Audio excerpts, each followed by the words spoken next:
इस ट्यूटोरियल में हम ये बहुत सिंपल सा क्वेश्चन सॉल्व करेंगे। It says the height and the slant height. तो हाइट और स्लांट हाइट मतलब ये जो टेढ़ी वाली हाइट होती है किसी कोन की, इसको हम बोलते हैं slant height. Of a cone are 21 centimetre and 28 centimetre. तो इसकी जो हाइट है यानी कि इसके टिप से लेके इसके बेस पे जो सर्कल बनता है उसके सेंटर तक अगर मैं एक लाइन ड्रॉ करूं तो उसकी हाइट होती है और वो कितनी गिवन है 21 सेंटीमीटर्स। और ये जो साइड वाली इसकी लेंथ है ये कितनी गिवन है 28 centimetres. Find the volume of the cone. हमें इसका वॉल्यूम निकालना है। देखो वॉल्यूम का फॉर्मूला बहुत सिंपल सा होता है, पाई आर स्क्वायर एच बाय 3। किसी एक कोन का वॉल्यूम सेम रेडियस और सेम हाइट के सिलेंडर के वॉल्यूम का 1/3 होता है। ठीक है, ये याद रखने के लिए मैंने यहाँ पे बना रखा है क्योंकि अक्सर क्या होता है कि आपको ना कोन के वॉल्यूम का फॉर्मूला याद नहीं रहता, तो उसको याद रखने के लिए आप इसको हमेशा सिलेंडर के वॉल्यूम से रिलेट कर सकते हो कि एक कोन का वॉल्यूम सेम रेडियस और सेम हाइट के सिलेंडर का 1/3 होता है। ठीक है, अब हमें इसका वॉल्यूम निकालना है तो उसके लिए एच तो मुझे पता है लेकिन मेरे पास आर नहीं है। ठीक है, तो आर मैं फाइंड आउट कर लेता हूँ। अब मुझे ये पता है कि ये हमेशा यहाँ पे एक 90 डिग्री का एंगल बनेगा। ठीक है, ये राइट सर्कुलर कोन है, तो राइट सर्कुलर कोन में ये जो ट्रायंगल होती है AOB, ये हमेशा एक राइट एंगल ट्रायंगल बन जाती है। तो ये हाइपोटेन्यूज हो गया, ये हाइट हो गई और ये बेस हो गया। तो इसके हिसाब से ये परपेंडिकुलर हो गया और ये बेस।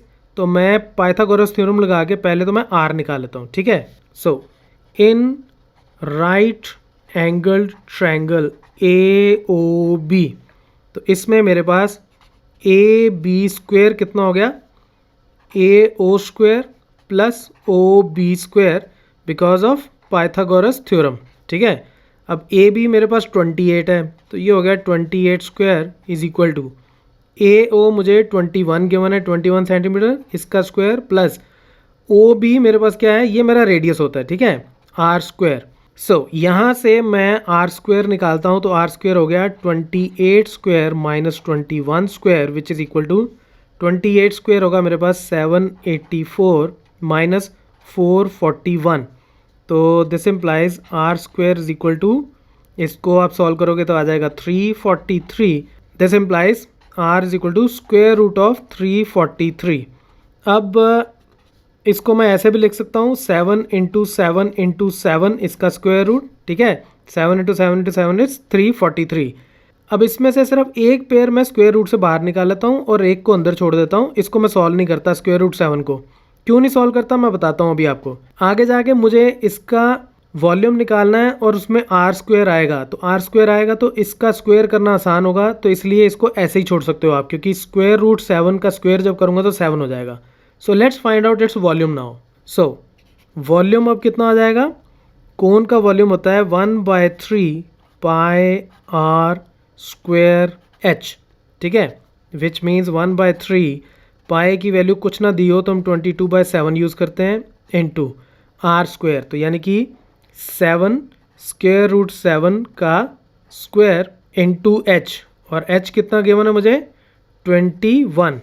तो ये मेरा कितना हो गया 1/3 इंटू 22/7 इंटू यहाँ से 7 स्क्वायर तो 49 हो गया इंटू स्क्वायर रूट 7 का स्क्वायर कितना हो गया 7 इंटू 21। तो ये 7 और ये 7 कट गए, इसलिए मैं बोल रहा था कि इसको आप ऐसे ही छोड़ सकते हो।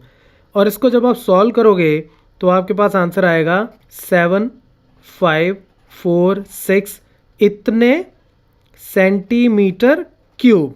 सेंटीमीटर क्यूब क्यों, क्योंकि ये वॉल्यूम के यूनिट्स होते हैं।